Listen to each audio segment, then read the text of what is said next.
Hello everyone, I'm Priyadarshini Mara, faculty at the Department of Buddhist Studies, University of Delhi. Today we will be discussing about module number 16 of paper number 11, Philosophy of Buddhism. This module is titled as Keynote on Upaya and Karuna. So these are the two important terms of Buddhism, which is Upaya and Karuna. And today, here we will be talking about what Upaya means and what Karuna means and how are they important in Buddhism. So let us begin with Upaya. Upaya in Sanskrit means skillful means or method. So when we look at this particular word Upaya, which is in Sanskrit, it means a skillful mean or method. It can refer to any activity, skillful experience or practice that helps someone towards the realization of enlightenment. For example, when we talk about the ritual, it can be said that ritual can be a upaya. Upaya is sometimes translated as expedient means. In some circumstances, even lies and trickery can be upaya if they help someone to wake up to realization. So when we talk about upaya does not only mean that it has to be all perfect and wholesome.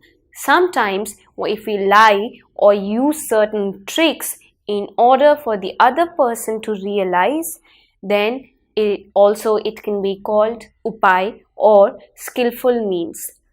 Upaya also refers to the ability of a bodhisattva to help others realize enlightenment.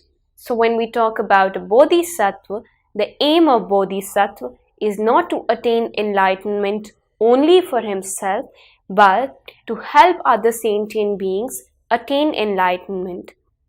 And when we talk about upaya, it can be said that this particular upaya or the term here that we're using in Buddhism, which in general terms means skillful means, it points out to the ability of a bodhisattva to help others realize enlightenment.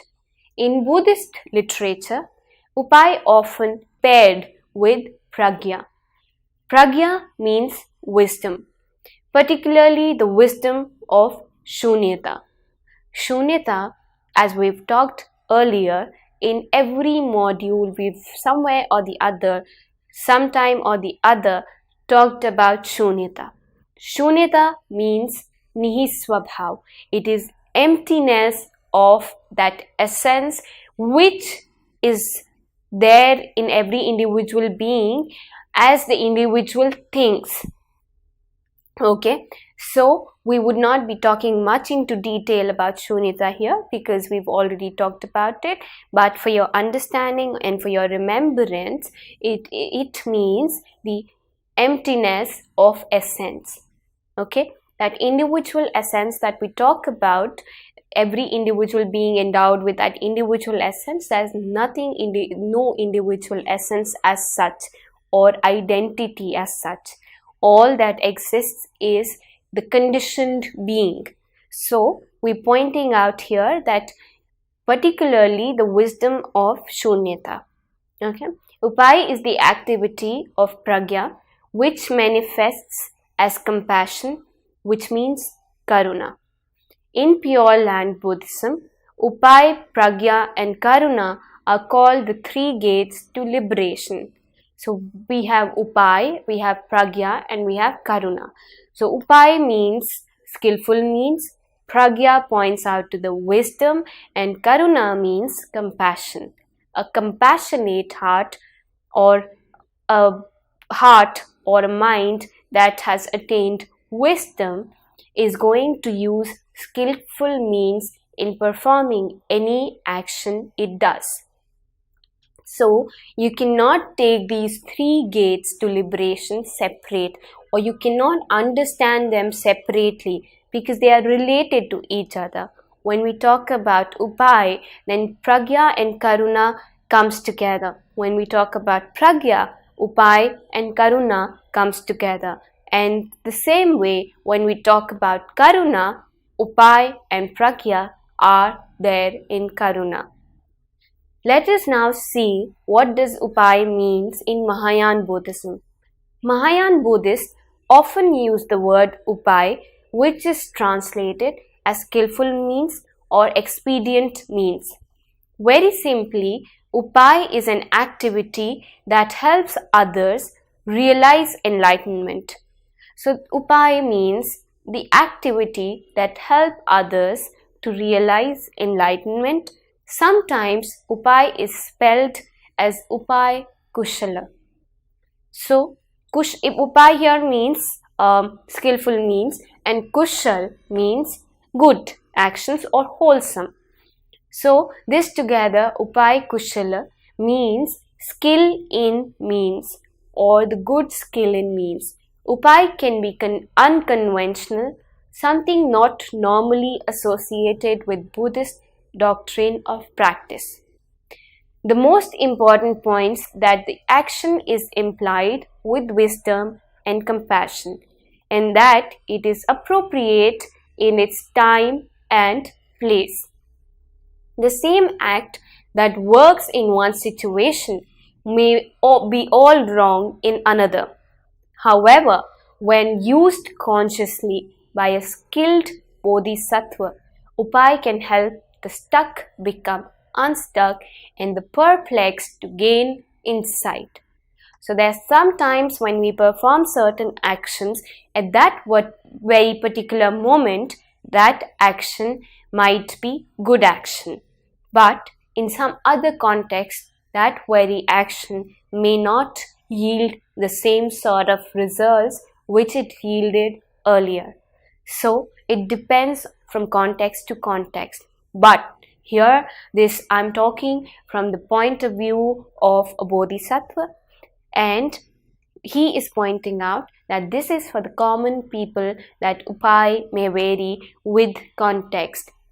As far as for him, for the bodhisattva, this does not make any difference. Upaya for him is going to be always wholesome, skillful mean. Though it is not yielding him any result, he has no more to do with any resultant of his actions. He has sufficed that category. All that is required is that his actions are going to help the perplexed gain an insight into what is happening. So his actions are always going to be wholesome or kushal actions. The concept of Upaya is based on the understanding that Buddha's teachings are provisional means to realizing enlightenment. This is one interpretation of the raft parable found in Pali Sutta Nipat. So when we talk about Pali Sutta Pitak, we see that in the Madhyam Nikaya 22, there is a parable of raft that is given. Now what is this parable? It says that Buddha's teachings cannot be taken as a dogma. So it is like a raft which you use in order to reach the other end, and then you leave the raft there. And this raft helps you just cross the river. You cannot take that raft along with you, right? So the same way, the teachings of Buddha are like a raft which can be used to attain or to reach the other shore, and that is the shore of the attainment of enlightenment or nirvana. And there you leave this raft. So the Buddha compared his teachings to a raft no longer needed when one reaches the other shore. So this particular term Upaya holds importance even in Theravada Buddhism. In Theravada Buddhism, Upaya refers to Buddha's skill in shaping his teaching to be appropriate to his audience. Simple doctrines and parables for beginners, more advanced teachings for seniors and students. So when we look at the students like you, we have simple teachings and parables. But believe me, these parables are very interesting and you get a very good understanding reading these parables. And Buddha used more advanced teachings for senior students. We don't have to get into that. The basic understanding of life, that if there is suffering, then the root cause is attachment, and we need to get rid of this attachment in order to get out of our suffering, is the only teaching that stands at the foundation of every other teaching, be it a simple teaching or a higher teaching. Mahayana Buddhists see the historical Buddha's teachings as provisional, preparing the ground for the later Mahayana teaching. According to some sources, just about anything is allowable as upaya, including breaking the precepts. So, when we look at the Mahayana philosophy, we see that it includes breaking of the precepts. Not necessarily that it has to be in a bad way, but it has to be in a wholesome way. Upaya in the Lotus Sutra means skillful means is one of the major themes of the Lotus Sutra. In the second chapter of the Buddha explains the importance of upaya, and he illustrates this in the third chapter with the parable of a burning house. Now, what is this parable of a burning house which is found in the Lotus Sutra? In this parable, a man comes home to find his house in flames, while his children play happily inside. The father tells the children to leave the house, but they refuse because they are having too much fun with their toys. The father finally promises them something even better waiting outside. I have brought you pretty charts drawn by deers, goats, and bullocks, he said. Just come outside and I will give you what you want. The children run out of the house just in time. The father, delighted, does make good on his promise and acquires the most beautiful carriages he can find for his children. Then the Buddha asked disciple Sariput if the father was guilty of lying, because there was no such carriage or carts outside, when he told his children there were. Sariputra said no, because he was using an expedient means to save his children. Therefore, the Buddha concluded that even if the father had given his children nothing, he was still blameless, because he did what he did to save his children from getting burnt or from dying. So, similarly, when we talk about upaya or skill in means, if it is to save the other person, if it is for the safety or for the happiness of the other person, then lying or using tricks is not going to give you repent or a bad action or resultant. Now, when we look at the role and function of upaya, we see that one consequence of this is that it is possible to endorse a form of Buddhist practice as viable while simultaneously critiquing its premises or contrasting it unfavorably to another higher practice. In some Mahayana texts, such as Lotus Sutra, this is used as polemic device against prior Buddhist traditions. It is said that Buddha gave them various upayas rather than revealing the ultimate truth for which they were not ready. The most important concept in skill in means is the use guided by wisdom, wisdom and compassion of a specific teaching geared to the particular audience taught. And then when we talk about skillful means along with compassion and with other factors, we see wisdom, we see that it holds a lot of importance. The concept of skillful means is prominent in Mahayana Buddhism with regards to the actions of a bodhisattva. Because here there is compassion, there is wisdom, as well as there is skill in his means. The idea is that a bodhisattva or practitioner may use any expedient method in order to help ease the suffering of people, introduce them to the dharma, or help them on their path to attain nirvana. When we look at Lotus Sutra in chapter 25, the Buddha describes how Bodhisattva Avalokiteshwar changes his form to meet the needs of the student. If a monk is needed, the Bodhisattva becomes a monk, for example. So, Lotus Sutra holds importance in Buddhism, especially when we're talking about Upaya or skillful means. The practices and rituals of Vajrayana Buddhism are also often interpreted as a process of skillful means.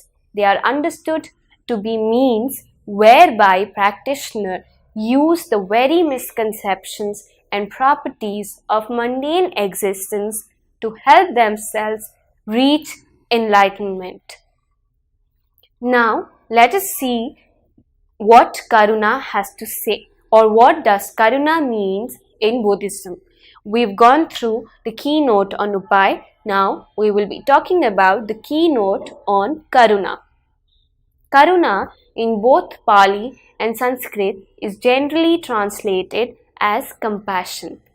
It is part of the spiritual path of both Buddhism as well as Jainism. And for that matter, the human values, be it of any religion, is based on Karuna. Karuna, however, is very important in all schools of Buddhism. For Theravada Buddhists, dwelling in Karuna is a means for attaining a happy present life and heavenly rebirth, and Karuna is developed by the practice of paramitas. So when we talk about Karuna being developed from the practice of paramitas, paramitas are virtuous actions that are supposed to be followed by a person who is on the way to attain enlightenment.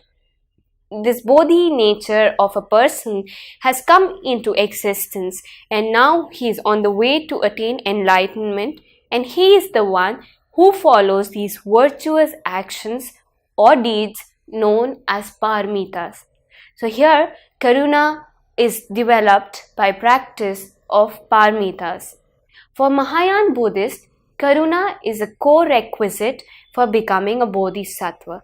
So when a person is on the path of becoming a bodhisattva, Karuna has to be there. Until and unless there is no Karuna or compassion, a person cannot become a bodhisattva. Theravada Buddhism talks about Karuna is, according to them, it is one of the 4 divine abodes or Brahmavihar. So according to Theravada Buddhism, there are 4 divinely abodes or 4 sublime states of existence, and these are known as Brahmavihar. And Karuna is one of those 4 states of existence. The other being loving kindness, which is also known as Metta, and then sympathetic joy, which is known as Mudita, and then equanimity, which is known as Upekha. If you remember, then in this paper number 11 of Philosophy of Buddhism, we've already talked, or we've already had a discussion on this one module that was ascribed to only Brahmavihar. So maybe you can get back to that module to have a detailed understanding of what kindness, loving kindness, sympathetic joy, equanimity, and Karuna points out to. But as for now, we see that Karuna is a part of the 4 sublime states of existence. In the Pali Canon, the Buddha recommends cultivating these 4 virtuous mental states to both householders and monastics, which is quite different in term and concept. So you have these different levels of practicing karuna, and it is ascribed to both the monastic order as well as the lay persons. So when one develops these four states, the Buddha counsels radiating them in all directions, as in the following stock canonical phrase regarding karuna. So I'm going to read out that phrase which is regarding karuna. He keeps pervading the first direction as well as the second direction, the third and the fourth, with an awareness imbued with compassion. Thus, he keeps pervading above, below, and all around, everywhere and in every respect, the all-encompassing cosmos with an awareness imbued with compassion, abundant, expansive, immeasurable, free from hostility, free from ill will. So these are the lines that are written for compassion or karuna. So it is said that in the canonical phrase, Buddha says about karuna that he keeps pervading the first direction as well as the second direction, the third and the fourth, with an awareness imbued with compassion. Thus he keeps pervading above, below, and all around, everywhere and in every respect, the all-encompassing cosmos with an awareness imbued with compassion, abundant, expansive, immeasurable, free from hostility, free from ill will. Such a practice purifies one's mind, avoids evil induced consequences, leads to happiness in one's present life, and if there is a future karmic rebirth, it will be in heavenly realm. So when we look at this compassion or the practice of karuna or imbuing this karuna, we see that such a practice purifies a mind, avoids all evil consequences, and leads to happiness in one's present life, and even if there is a future karmic rebirth, it will be in heavenly realm. The Pali commentaries distinguish between karuna and metta in the following complementary manner. Karuna is the desire to remove harm and suffering from others, while metta is the desire to bring about the well-being and happiness of others. So we have karuna on one side, which is to remove suffering from every being and which is the duty of a bodhisattva, and on the other hand we have mudita or metta, which is the desire to bring about the well-being of others. Now when we look at this karuna, we see that in Mahayana Buddhism, karuna is one of the two qualities along with enlightened wisdom, which means pragya, to be cultivated on the bodhisattva path. So we have one karuna, the other one is pragya, which means wisdom, and upaya, which means skill in means. According to Rupert Gethin, who is a scholar, Buddhist scholar, this elevation of karuna to the status of pragya is one of the distinguishing factors between the Theravada Arhat ideal and Mahayana Bodhisattva ideal. So when we use this term karuna, we see that it is a distinguishing factor between the Theravadins and the Mahayanists. For the Mahayana, the path to Arhatship appears tainted with residual selfishness, since it lacks the motivation of the great compassion, Mahakaruna, of the Bodhisattva, and ultimately the only legitimate way of Buddhist practice is the Bodhisattva path. So then we see Mahayana Buddhists talk about Bodhisattva path. Here Bodhisattva has to think about others before thinking about himself. Whereas on the other hand, we have the Arhat notion of the Hinayanists or the Theravadins, who state that the arhatship is for, and the attainment of goal is only for the arhat. Throughout the Mahayana world, Avalokiteshwar, which means in Chinese Guan Yin, in Japanese Canon, and in Tibetan Chengres Zik, is a bodhisattva who embodies Karuna. So he is also known as the deity of Karuna. The world suffers, but most men have their eyes and ears closed. They do not see the unbroken stream of tears flowing through life. They do not hear the cry of distress continually pervading the world. Their own little grief or joy bars their sight, deafens their ears. Bound by selfishness, their hearts turn stiff and narrow. Being stiff and narrow, how should they be able to strive for any higher goal, to realize that only release from selfish craving will effect their own freedom from suffering? It is compassion that removes the heavy bar, opens the door to freedom, makes the narrow heart as wide as the world. Compassion takes away from the heart the inert weight, the paralyzing heaviness. It also gives wings to those who cling to the lowlands of self. Through compassion, the fact of suffering remains vividly present to our mind even at times when we personally are free from it.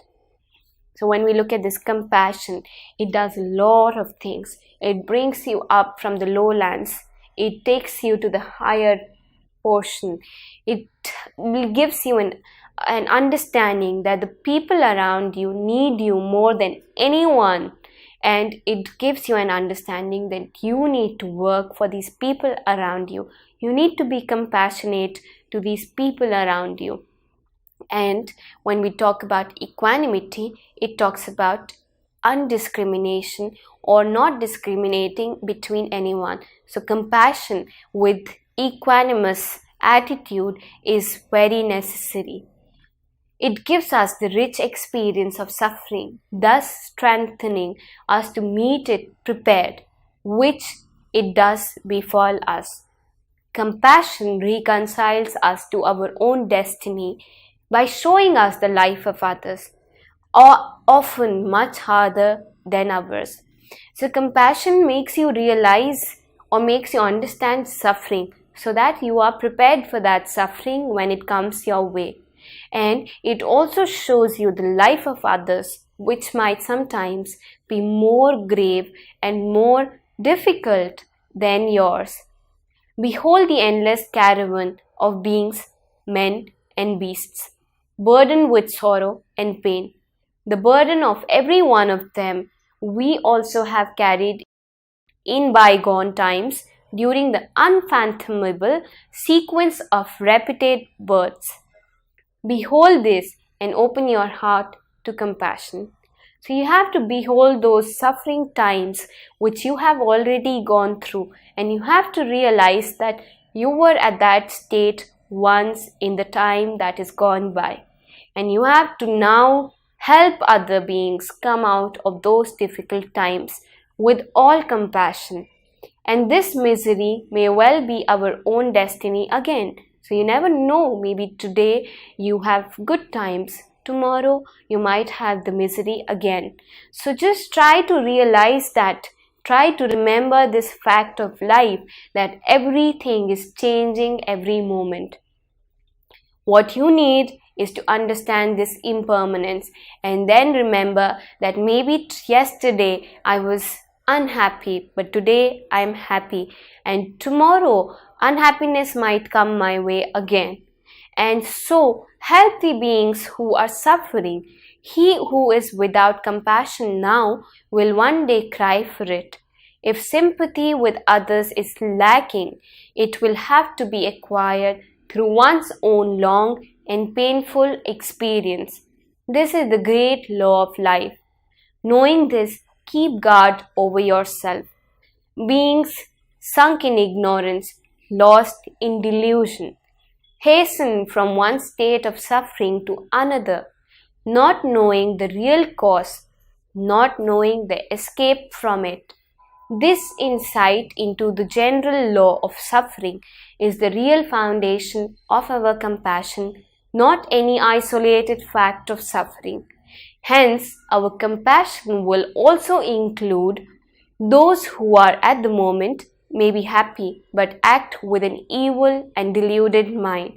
In their present deeds, we shall foresee their future state of distress, and compassion will arise.